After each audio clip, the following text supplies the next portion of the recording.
Hello everyone, I'm Rino and my full name is Ruggiero Lovreglio and I'm based in New Zealand. So for us it's already Saturday morning. So I'm living already in the future. Doesn't look that great. I'm just kidding. And today I'm gonna bring you a bit of virtual reality, augmented reality in this course, and as you will see, it's been one of the key technology that I've been using quite a lot in my research, and we teach quite a lot of this stuff also here at Massey University. We're basically based in New Zealand, South Hemisphere, close to Australia, and we are about to get into summer, so we are really swapped in all the sense, in terms of weather, in terms of timing, in terms of everything. So let's start with this presentation. If you have any question, you can just raise your hands. I can stop and we can answer your question. And let's start. So I put in my slide a bit of my background. I used to be a civil engineer. As you can see, I did an undergrad and postgrad in Italy about civil engineering, traditional civil engineering. My master major was in structural engineering, and I start getting soon bored about the possibility to be a structural engineer in the world, in the real world, in the industry. So that's why I was starting looking for different options when I was already a master student.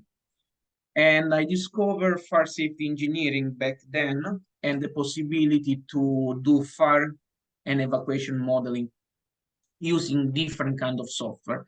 And that became my path to get out of the traditional fire safety, the traditional structural engineering background. And since then, I discovered to be in love with modeling in terms of statistical modeling. And I start expanding more and more my knowledge on this direction.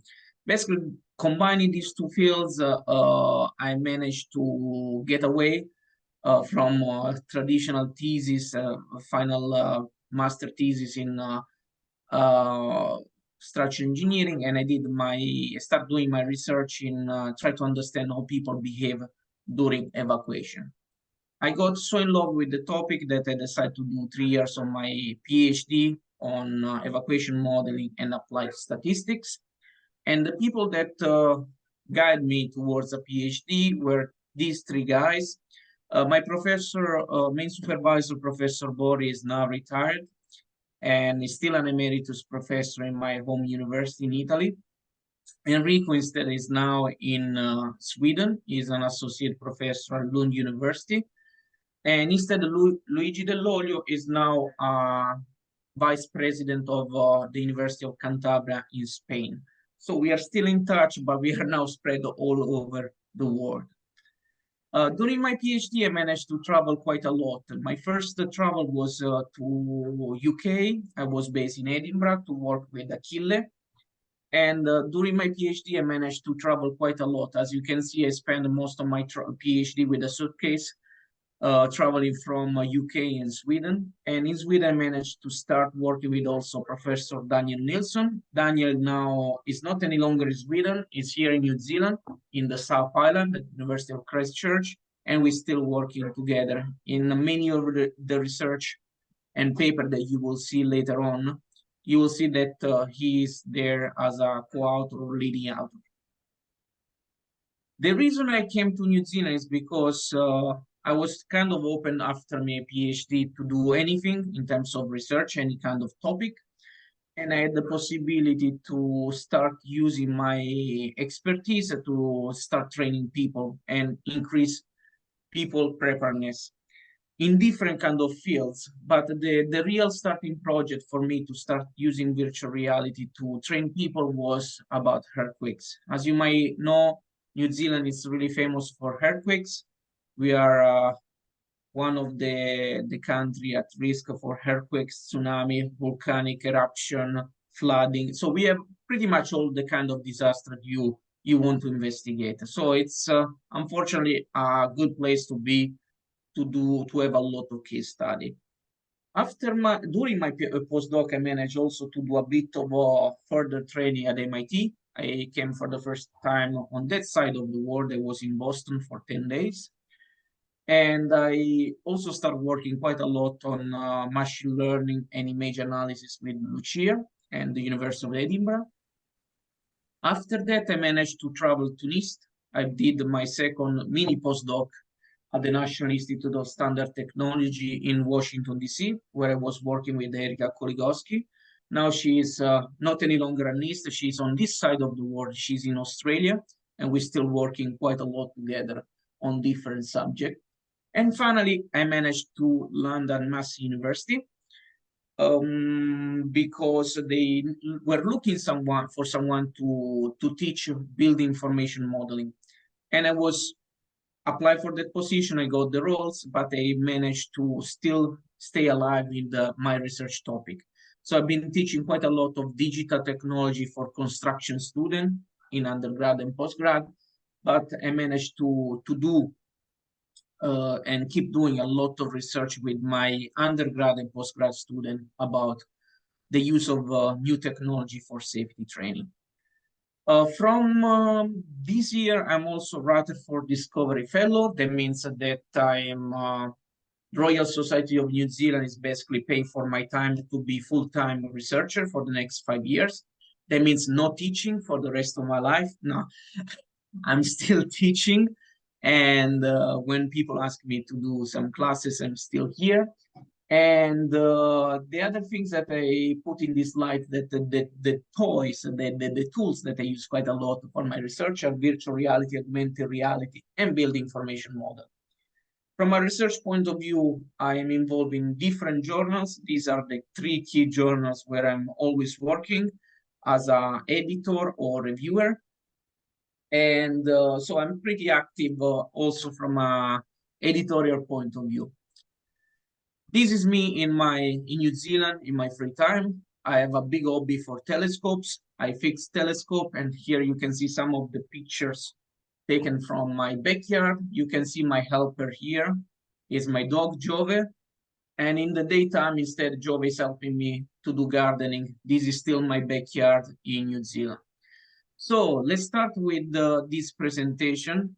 And as you might guess from the topic, from the title of my presentation, there is a bit of Star Wars in this presentation. So why don't we start with a bit of Star Wars? But it's going to be in a few slides. Before arriving there, I want to show you what has been my lab expansion. Back in the day in 2018, when I joined, it was just me. In 2019, we managed to expand quite a lot with new equipment. So we have been buying quite a lot of stuff. In 2020, we kept buying stuff, but also we managed to recruit new people. We have now other 3 people working with me in digital technology for teaching purpose and for research. And we have also 2 lab managers. So as I was promising, there will be a bit of Star Wars. So let's keep going and see.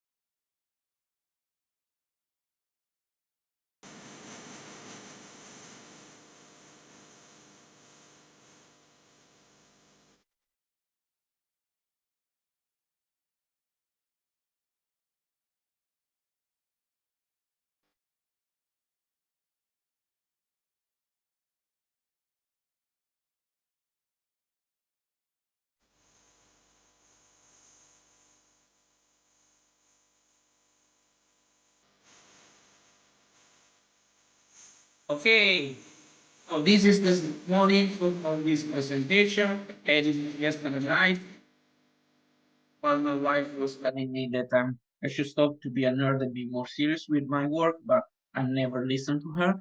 So let's start with the definition about virtual reality, augmented reality. When I do similar presentation for people from the public, I always use these slides. I use these slides to show that we have a continuous between reality and virtuality. And when we have in one extreme, we perceive the reality as we do now. And when we are on the right side, on the virtuality spectrum, then we have virtual reality experience. Augmented reality instead is a situation in which there is a blended combination of digital elements and real elements. In other words, whenever you have the chance to see our holograms blended with the reality, we are talking about augmented reality. So I use Pokemon here because Pokemon GO was one of the most famous applications that made augmented reality famous all around the world. Have you ever played Pokemon with Pokemon GO? Who played it? Anyone? I can see a few of you that play. If you haven't played, please, tonight, when you go home, try to install the app on your phone and try to catch your first Pokemon. I just arrived back from Japan, so there were a lot of Pokemon around, so it was a really nice experience for me. And joking apart, let's see if we want to be more academic and serious and follow the path that my wife was telling me to be serious about my work. So if we are talking about the spectrum, you can see that there is actually something more. There is also augmented virtuality, in which you are still blending reality with digital elements, but is instead more towards the digital side. So the real component in the experience start becoming less and less. And if you want to see a bit of technology and different tools that can be used today for both virtual reality and augmented reality, we prepared this picture for a new chapter that is going to be live relatively soon, but I can share it with you already. It's something that I've been working with different colleagues of mine. And you can see here, there are different types, it's showing different types of virtual augmented reality on the left. You can see that you can have augmented reality with the simple smartphone, and you can have augmented reality also with special glasses. The most famous special glasses that were released by Microsoft are HoloLens, still pretty expensive. At this stage, we have the second generation of HoloLens, but there is also Apple that is about to release, is already releasing their own version. But there is much more that is coming on the market. In terms of virtual reality, I can tell you that the technology and the hardware is much more mature. When I started my work in 2016, it was pretty expensive to develop a virtual reality application just from a hardware component. You were supposed to have a really expensive computer with a really expensive graphic card. You were supposed to have a really expensive headset, and so on and so on. Instead, now you can just purchase a HoloLens, a Oculus Quest, first generation, second generation, Pro, or third generation. If you want to go cheap, just go the first two. It's still good way to have a virtual reality experience at home. It costs $200-300 US, and it doesn't need to be attached with the computer. And we start developing, to be honest, a lot of experiment in my lab using these devices because we don't really need to push too much with the graphic card. So it's a really good tool, not just to play at home, but also to do a lot of cool research. So the chapter that I was talking about is this one. It's part of a big book that is going to be released soon. I'm going to share with you the link to the proof that we already have while waiting for the full chapter, in which you will see a lot of information and more definition, not just about virtual reality, augmented reality. There is a bit more. If you want to discover a bit of BIM, if you want to discover a bit of artificial intelligence and machine learning, is a good chapter to start getting an idea, and then you can go to serious chapter and serious book about those topics. How many of you have experienced virtual reality? Let's see how many have tried it. Anyone in the room? So all of you, when I was asking this question ages ago in 2016, you can imagine that no one was raising their hands. And if you think back, in 2016, did you have the experience of virtual reality? 7, 8 years ago. Who did it? I had it because it was in my office. My boss paid for it. It was super expensive, so I had that chance. But if you think, in reality, everyone had back then the experience of a virtual reality. The virtual reality was not immersive. We were playing probably video games already, but it wasn't a virtual reality experience like we think now. Whenever we talk about virtual reality, everyone starts thinking about the immersive version. But already experiencing stuff through a video game is already an experience of a virtual world and a virtual reality. We call it non-immersive virtual reality. So it was still there, but we didn't have the fancy version that we have now. What about augmented reality? Any one of you has experienced augmented reality? Just one person, two? Wonderful.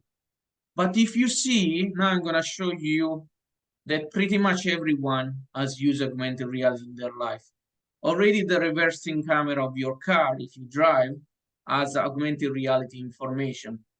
If you've been playing Pokémon GO, you have seen version of augmented reality, or there are different applications that might make you a bit more beautiful or make you having rainbow coming out of your mouth.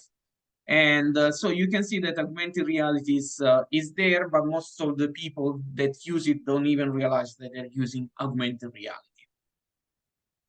So let's go and start with the dark side of this technology. I keep the dark side really short, but it's something that has been there and has been affecting our world.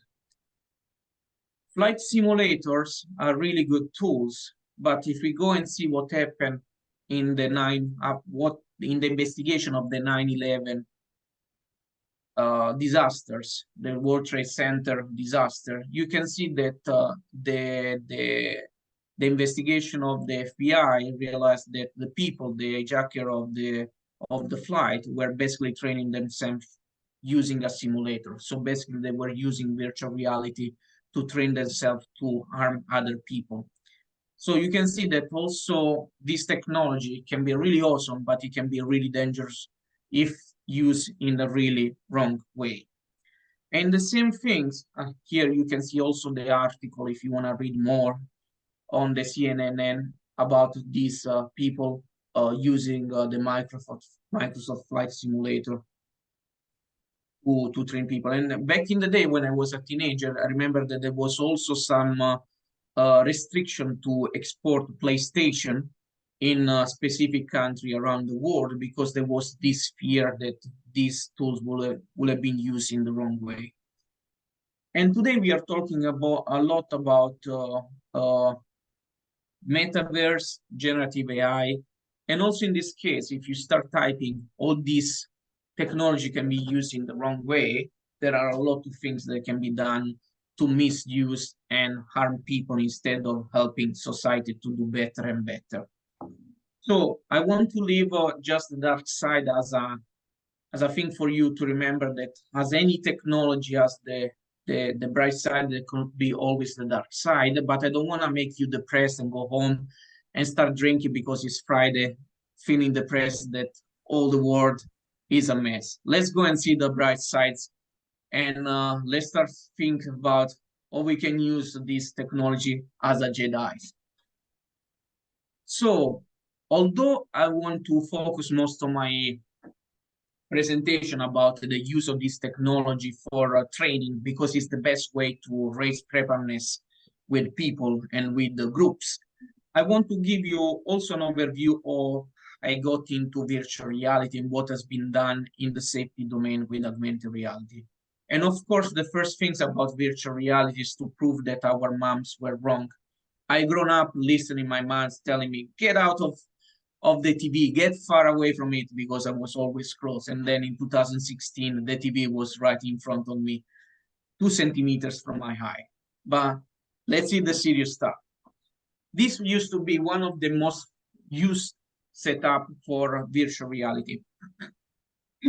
It's a cave system. Before 2016 or 14, when Oculus started releasing the first commercial headset, one of the only way to do virtual reality, it was to use this cave system. These cave systems are basically 3D cinema in which the movie is all around you. Basically, for each surface, there are a couple of projector with polarization, so you need to wear glasses, and then you start seeing the virtual reality environment all around you. They are super expensive, super complicated to mount. You can go around and bring a cave somewhere else. It might take just 2 days to disassemble and reassemble it. So it was just available in most of geeky labs all around the world, whoever could afford it, because they cost above 200, 300,000 US dollar. Here I put the, for several parts of the presentation, I put the link to this paper. In this paper, the cave system was used by Enrico and Daniel to test a different exit sign and exit layout for tunnels. Back in the day, to test if exit layout were working, Daniel, during his PhD, was basically stopping a full tunnel, setting up the new exit and asking people what was their perception about those portals. Instead, after 3-4 years from his PhD, we started doing this kind of experiment in virtual reality. That means that you don't need to stop the tunnel. You can just create a 10, 20 iteration of the portals, like the one you see here, with almost zero cost. You need just to model them in 3D, and then you put them in a virtual reality, and you ask people which one is easy to be identified, which one is the easy to be understood in terms of this is an exit, you need to get out of the tunnel from here. So we managed to do one of these first experiments in virtual reality. It was pretty cool, but super expensive, of course.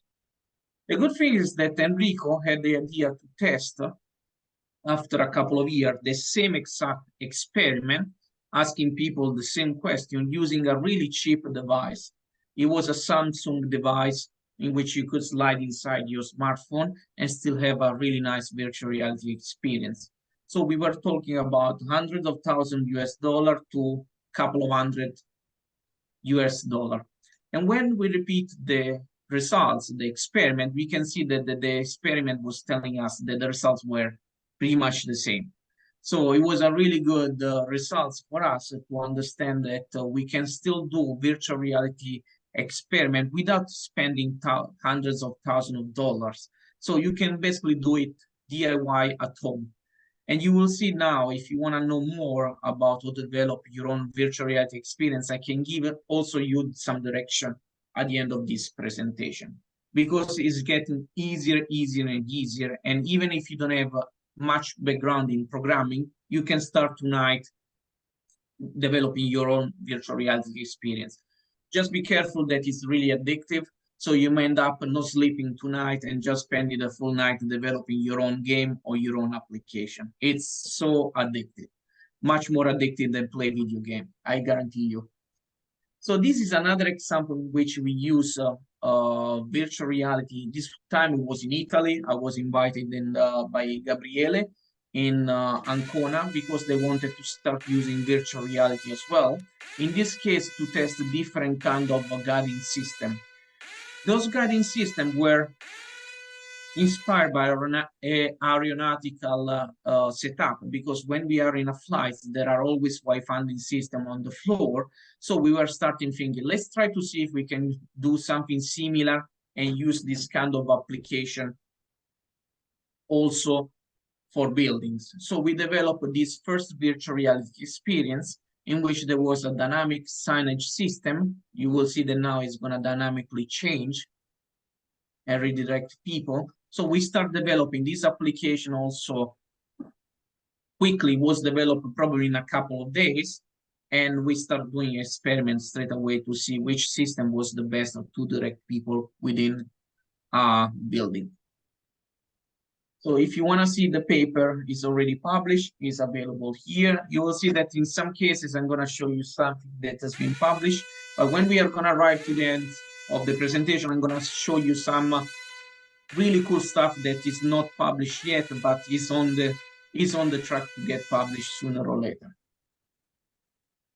So I've been using also virtual realities for investigating human behavior. As I was telling you, part of my master was really based on try to understand how people make decisions.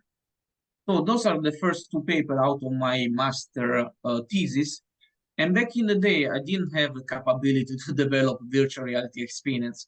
So this ugly picture shows what was my virtual reality experience in 2012. Pretty ugly. And I received also more mean comments about how ugly they were looking like those men. But it was a starting point to develop an experience in which I was showing people different kind of number of people accessing different exits, and then I was asking them which exit they would have chosen.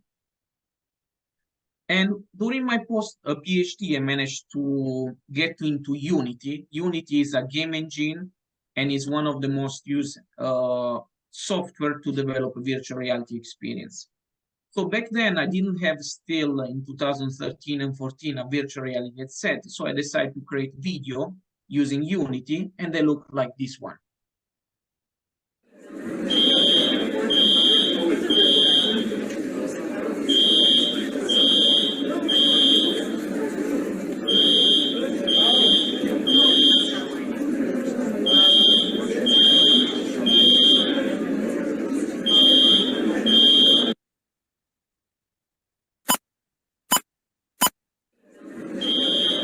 Basically, I was asking people after watching this video which exit they would have chosen.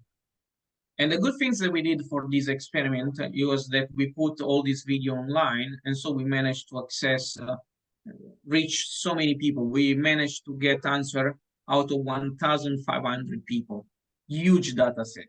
And we managed to discover something more about how people were making decisions. But I still wasn't happy enough about what we could do. And when I reached Messi, I managed to buy enough equipment to run one of the experiments that I was dreaming on in 2012. I had just to wait let's say 6 years to start doing this experiment. And this experiment was done with the visiting master student, Elise. You can see her here. She came and visited me for 3-4 months from Belgium during her master thesis. And we managed to develop this VR experience that I'm going to show you soon. Here you can see one of our participants that he was capable to walk through the VR experience that I'm going to show you in a few seconds. And back in the day, we were forced to use cable to connect the virtual reality headset with a computer. Now we don't even need to have this kind of cables. It became easier and easier as we go ahead with even cheaper device to do the same experiment. So this is how the experiment looked like. Yeah, at just let me know if I'm bumping against. We were asking people to enter this room. You can see that there are 3 exits. In the first part of the experiment, we were just telling them to get in the room, familiarize with the space, and then to get out through the same exit they were getting into. Then we start with the second part of the experiment, in which we were telling them, okay, now you go back in the room and there are other people, you wait for the start of the meeting. And we ask them to reach the red spot that you can see here. Is it recording the sound? Just going down the toilet. All I got this bum teacher who was a real wacko, you know. One of them each semester. The summers are just out of this world. Yeah, I agree with that one. It's just hard. Yeah. Life sucks. Literally, you're just gonna. So how you pass this one, man? The same It's way. hard. It's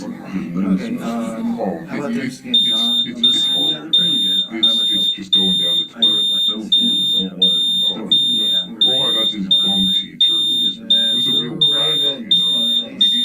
One of them each semester. The summers are just out of this world. So using this experiment, we managed to discover much more about how people were making decisions. And we developed not just this scenario, but a combination of scenarios in which we managed to investigate what was the impact of smoke, other people's decision, familiarity with an exit, distance of the exit, on the way people make decisions. So virtual reality became a really good tool to start investigating a lot of things that were unthinkable using traditional experiment. And now we are raising up the bar.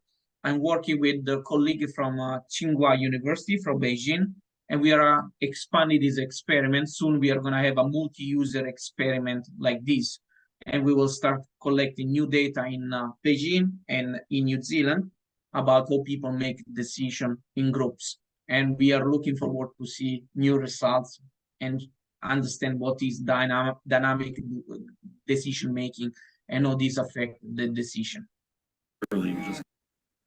Let's go and talk about what I think is instead the most fun part of virtual reality, augmented reality, training.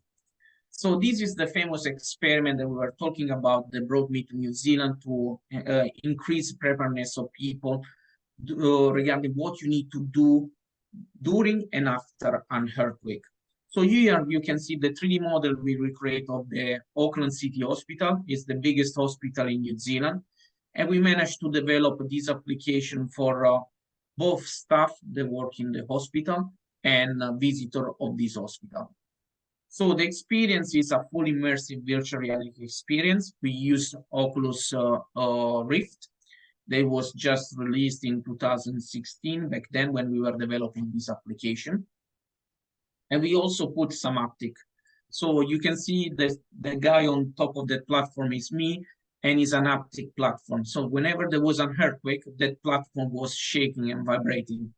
The device that we used, it was a device from US. It's called Butt Kicker, literally called like that, because it's a device that they sell in US to plug with a TV and fix to the couch. So that means that whenever you watch a movie and there is a car sound, then the couch starts vibrating. I don't know who the hell is buying this kind of device in the country, but still, if you want to buy, it's available on the market.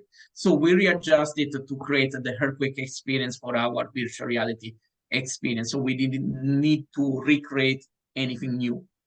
And let's go and see how the experience looked like. Auckland City Hospital is the testing ground for the university's latest earthquake research project. We can adjust it if it's too loose or too tight. The virtual reality program rates how people react in quakes and aims to improve how we respond during an emergency. Newsroom tested out the program, which has had more than 200 people take part.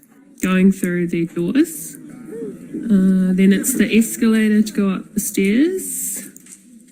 In the simulation, participants are asked to walk through the hospital.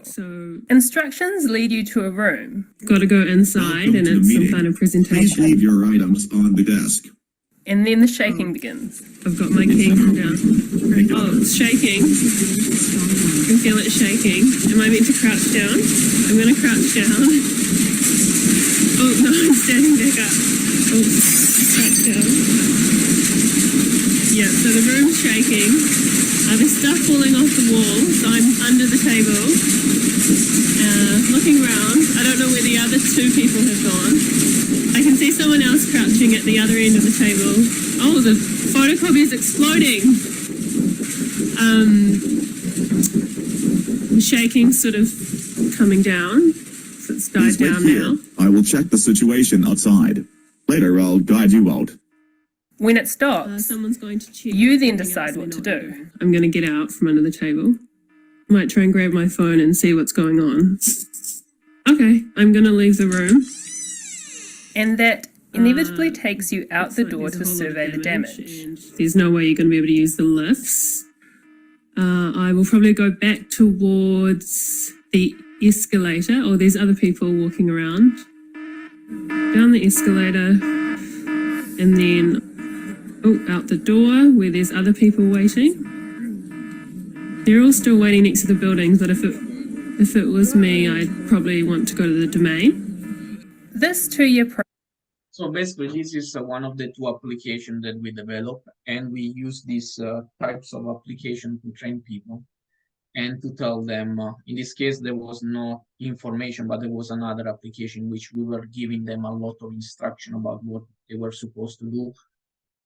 during the earthquake, the shaking part, and right after the earthquake. And we managed to test the application with a relatively big sample. And we were asking both staff and visitor of the hospital to test the application. And we were asking them before doing the training, what they knew about the things to do before, during, and after an earthquake. And then we were asking them after the training, what they knew after we told them how much they remember. You can see that the errors are always going up. That means that they were learning through the experience. So they were getting some more information out of the experience they were going through. The things that we didn't do in this experiment, we didn't ask them after a few weeks how much they were still remembering. And there was a limitation of this study. But we managed to do something similar after my postdoc at Mass University. In this case, we focus, this has been one of my first VR experiment here at Mass University, and it was a relatively simple experiment. It was about the pass maneuver. That is the most famous procedure to use a fire extinguisher. And we use a virtual reality app that was developed in Canada. So it was an application developed by these two companies. I don't know if they still exist. I contacted them back in 2018. I asked them, can you please send me a license of your software so we can test it and we can do some more experiment? They accepted. So the research was done using a virtual reality experience that was basically for free. Virtual reality headset that was second-hand, so we managed to save a lot of money. My computer back then didn't work for virtual reality, so we purchased another graphic card that was put inside this computer. So we managed to get stuff done with a relatively low budget and with an undergrad student. So my student Duan from Wuhan, China, helped me during her undergrad to do this experiment. We published the results of this experiment, and she came to study in Canada at the University of British Columbia. After this undergrad, she did a master there, and we hope to bring her back from Canada to New Zealand for a PhD in the coming years, but we will see. Let's go and see the results of this experiment. So also in this case, we were helped by other company to do data collection, and we had two groups. We had 45 people that were trained using a traditional video. We took a video from YouTube that would basically tell you what you need to do to use a fire extinguisher using the pass maneuver. And there was then the virtual reality application that looks like here, in which people were using the app and learning how to use the fire extinguisher. So you can see that we asked them once again what they knew about the operation of a fire extinguisher. And you can see that pretty much they had similar amount of information. They knew pretty much the same in the two groups. Then we trained them, and you can see after that virtual reality slightly performed better. But you can see that the results are not that dramatically different. After 3-4 weeks, we asked these people once again how much they knew. And you can see that the results are surprisingly good for virtual reality. Instead, for video training, people tend to forget quite a lot of this information that we were giving them. So this shows that virtual reality is a study that is giving us some highlights that virtual reality is probably the best way to go for a lot of safety training application. And there were a lot of barriers when we tried this experiment. It was too expensive, it was too complicated, people didn't want to use it. But things in the last 4 or 5 years are becoming easier and easier to develop application and to test this application and also to use them in the real world. So now I'm gonna give you a bit of an overview of what application we have been developing here at Mass University during the years. And it has becoming easier and easier, and we have been applying different kind of domains. So potentially tomorrow you can decide to start using them in your own specific domain and start using and proposing them in your own working environment. So this is one of the first application we developed. It was like a fire extinguisher application. Now you can see all the fire on. And in this case, people were supposed to select the right fire extinguisher and then operate them. You can see they are using the wrong one with boiling oil or with electric fire. You can see everything doesn't work really well. So this application was developed roughly in a couple of weeks. So just to give you an idea of how long it will take to develop something like this. Now you can see instead that the extinguisher is the correct one and the fire goes off. We spent quite a lot of time to develop this application. Believe it or not, we never use it for any kind of experiment. That's why there is no link, because then we had a famous things happening in the real world. It was called COVID. I don't know if you experienced there in Canada. And we didn't have any possibility to start putting a VR headset on the face of people. It wasn't really the priority back then in 2020. This instead is another application we just developed this year as well. It was with a visiting master student from Tsinghua University. So he joined us for 4 months from Beijing. And he wanted to do some work with us in terms of virtual reality. And now you are going to see what's the experience look like. And in this case, you can see that the experience is about learning. I am your instructor in this study session today.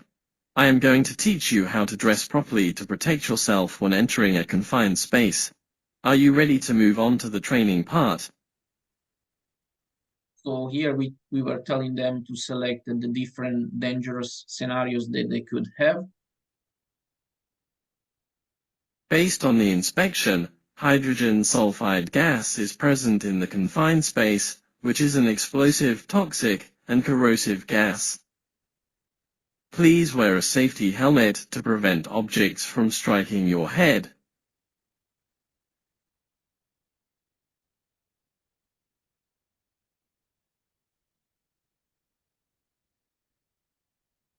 Please wear a safety belt to prevent falling from heights.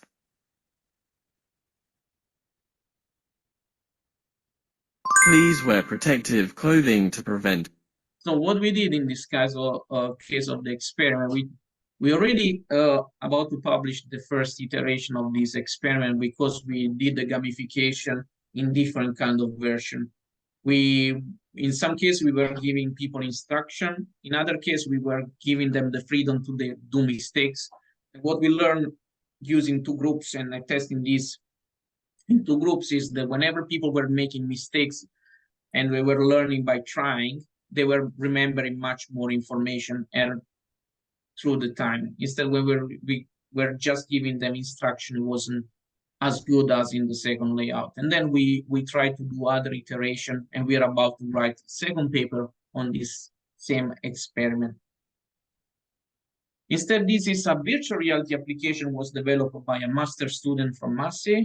He wanted to do something about VR, and I told him, let's try with Oculus Quest, the famous device that doesn't cost much, and see if we can do a training application for telling people what are the hazards that you have in a construction site when there is an excavation going on.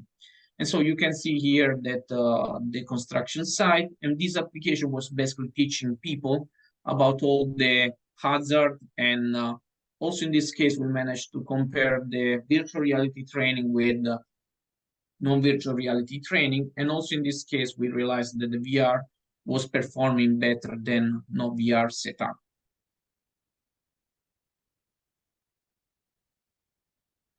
This is instead another case of non-immersive, in this case, virtual reality experience that was developed by my collaborator from Belgium, Anas. And in this case, it was a hospital. He managed to recreate a 3D replica of a hospital. And this application is basically helping people to identify hazards and help people to evacuate from a hospital. So it was developed for the staff of the hospital to learn what they need to do in case of a fire, if they identify a fire, and to give an alarm, and then to rescue people from different spaces, and all the instruction that needs to be followed in this case. You can see that now the application is guiding people towards the new place where there will be some interaction. You can see that everything is in French because it comes from the French part of Belgium, but originally it's from Morocco. So it's a guy that like has been traveling the world like me.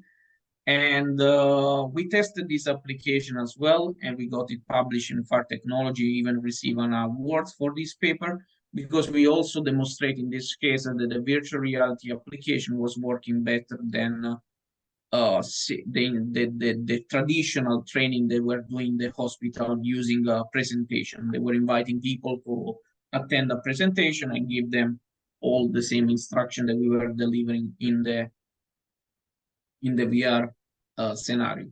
So another example of why VR is better than traditional training. Something even cheaper than what I showed you before is this VR application that was developed by Zenan Feng, that is one of my collaborators. Now is a senior lecturer here at Mass University. He developed this application to teach people about where to go during a tsunami alert. So here we have a lot of tsunami alert in New Zealand. And if you receive this alert, you need to go to a high ground. So we use a case study here in a town in the north of Auckland. And he basically took several 360 pictures in different parts of the city. So basically we didn't develop the VR experiment. We just took pictures, 360 pictures, and we tested the experiment using either a desktop setup or a virtual reality setup. And this is how the application looked like. Here you can see that we use some eye tracking as well. So the red is indicating what people were looking at during the experience.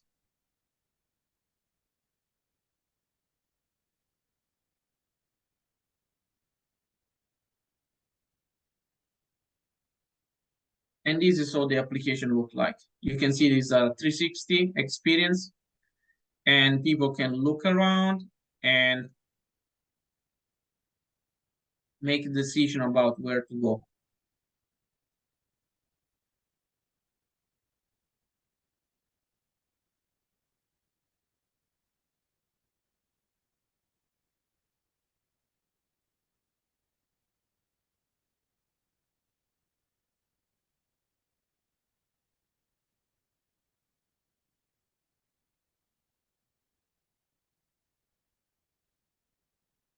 So also in this case, we test this application using two groups, the non-immersive group and the immersive group. We haven't published yet the results, but I can tell you that the immersive experience was giving us much higher results in terms of people, much they were learning and remembering through the experience. And with the same idea, then I also create this small prototype because potentially we can still use cameras, like small 360 camera in existing environment, and try to recreate a potential drill in which you can tell people just to select those arrows to move around the building. And it's a really cheap way to develop a virtual reality experience now. You can see that you can even decide to crouch or go up, and the information are given to you depending on which decision you make. You can see that now the person is crouching as well. So you can do a lot of awesome things. We never tested or published this. It was just a simple case study just to show that this is another possibility.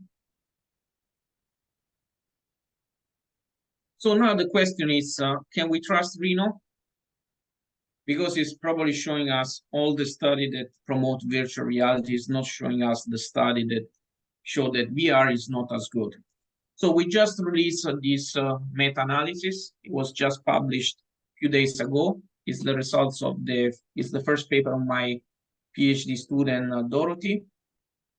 And you can see here that we have all the existing study that were published comparing virtual reality and non-virtual reality training. So you can see here that there are 17 studies. And what we did is to put together the results of all these studies. Some of them were telling us, there is not much different, other VR is better. And overall, you can see that the results, the effect size is called in meta-analysis positive, significantly positive. That means that this result is telling us that virtual reality is better than traditional training in terms of delivering the message. So the lesson learned here is that people trained using virtual reality learn more than traditional training. So this is the best piece of evidence so far produced in the literature for safety training, showing that VR should be the way to go if you have the possibility to use it. We did also a second meta-analysis, in this case about how much people were remembering. And here the results are even better. This second meta-analysis shows, of course, that there are less studies that did the retention study compared with the first part, but still showed that the people that were trained using virtual reality remember much more than people that were using non-traditional, they were using traditional method. So I put here the link of the paper. It's just a preprint in ResearchGate because we are just doing the proof of this paper. It's going to be released probably in the next couple of weeks. And if you follow me on LinkedIn, you will see that I'm going to put it there, the link for the new version of the paper. So it's about to be released in the full format fairly soon. So I believe that this paper is a really bombshell to make the point that VR is much better than traditional training. It's the best evidence we got so far. That's why I'm really proud of this paper. And this is us. This is Dorothy, the student that got this paper out. And this is us celebrating because Royal Society of New Zealand gave us a funding last year to do more virtual reality study, in this case focusing on retention. And this is just us celebrating the day when we received the news. And we are starting doing new generation of experiment and do more long-time retention study and see how much we can rely on virtual reality technology. What we are doing now, you can see, of course, that now we look like the Jedi from the previous slides. That's our goal, try to make the world safer and safer. And we are right now in the process of looking for a PhD student to help us for this research. And we are always looking for sponsors. We already receive a lot of sponsorship and free equipment from other companies. So it's something that is growing and growing. And we are about to kick on to start this project fairly soon. We just started in October, and it's going to be going for 3 years. So it's something that we are really excited about it. And of course, if we talk about Jedi here, we need to recognize, I need to acknowledge who is my Yoda, who is my master. Professor Guitarro, I never met Professor Guitarro. I need to admit that I never met him. But Professor Guitarro from the University of Udine has been the person that has inspired me and helping me to learn how to develop a really good virtual reality application for training, and also really good way to test those virtual reality applications. As you can see here, I just listed some of the paper he has published just from in the aviation domain. And if you go and after this presentation and you go on YouTube and you put air safety world, you will find also the application he developed and with his students, and they tested. Probably there is still an application you can download on your smartphones because they did an experiment in which they released this application on smartphone. So it's a really good example of how this technology was applied, and it was one of the first doing this kind of research. That's why in 2016, when I started doing my own prototype for earthquake, I was studying all this paper and learning from him and try to create something that was at least similar to what he was doing. So he has been, as I said, my Yoda, although I wish to meet him fairly soon. We are basically from the same country, Italy, but we never managed to meet yet, but hopefully next year. Let's go back to the original slide, because now we managed to cover pretty much all the application about virtual reality. In the next 20 minutes, before my voice fade out, I want to show you a bit of application of augmented reality. So augmented reality is booming now. So we are still, from a technology point of view, not mature. We don't have that level of maturity that we have in virtual reality, but we are getting there. Things are getting cheaper and cheaper, and application can become awesome and awesome. So I'm going to show you some of the example of application we also develop here on Massey, and we are still developing much more. I want just to give you an overview of how augmented reality is going to look like in the future VR augmented training application. This is one of my really first application of augmented reality. It was just for the sake of showing a 3D model of a building, and it was done with Vuforia using a smartphone application. It was really, really complicated to develop back then in 2016, this kind of application. But now things are getting easier and easier. If you go in the literature, you can see that augmented reality has been used for application that can direct people within buildings. So in case of emergency, you can tell them where to go. To see results here of an evacuation simulation, you can see all the agents evacuating through the building using your smartphone.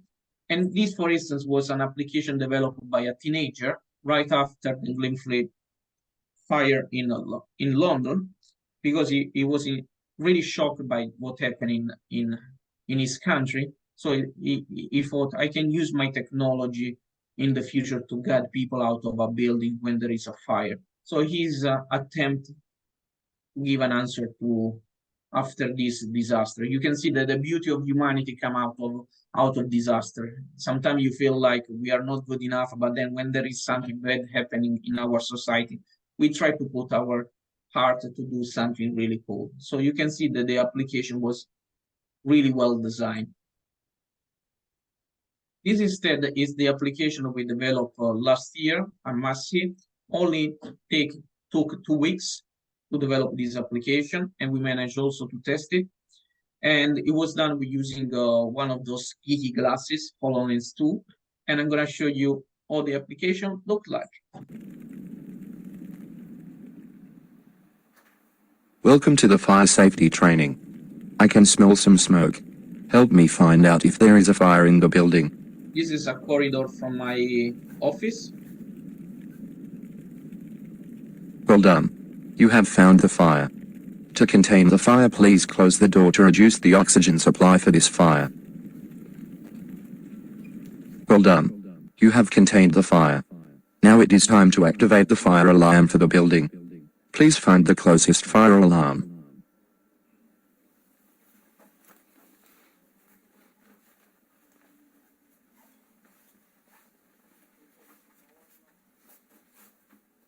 Well done. You found the closest fire alarm. Please read the instructions, but do not activate it today as is a training session. During a real fire, you need to activate it and call 111. Now it is time to find the fire vest. Please identify the closest fire vest and wear it.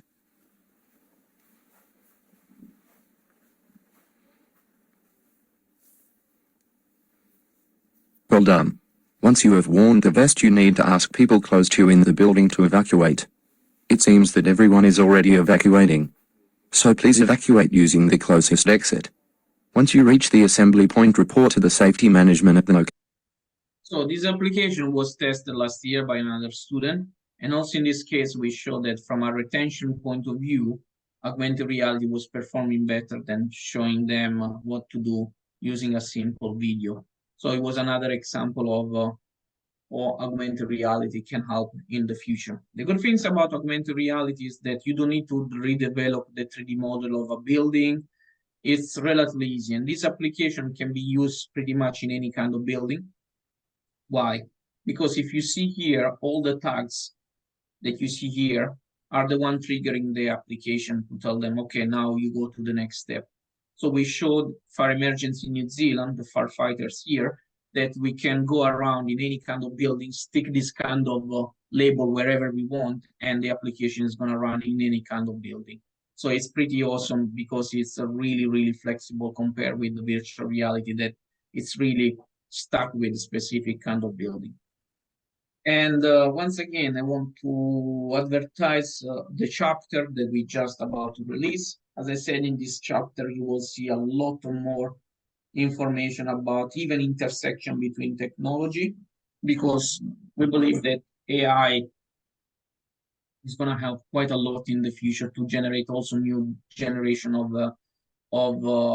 application. There is a generative AI that has been already applied to develop even contents for virtual reality, augmented reality experience. So I'm going to share with you this chapter, and because it's a really starting point, if you don't know anything about this technology, you want to get direction on where to go next. So that's all from me. I'm starting losing my voice. That's a signal that I've been talking probably too much. So I'll leave space now for any question. And if you have any request, I can also put together another small video and share it with you later on. If you want to learn more where to start, if you want to develop your own virtual reality application, augmented reality application, what will be the best step to follow? It's getting easier and easier. There is so much material compared to when I started in 2012-13 in developing virtual reality experience. There is no excuse basically to say, I can't do it, it's too complicated. It's getting really cheap, it's getting really affordable from a hardware and software point of view, and it's relatively easy to start because you don't need to know much of programming to start. It's just a matter to break the ice and start developing your own application. Thank you so much.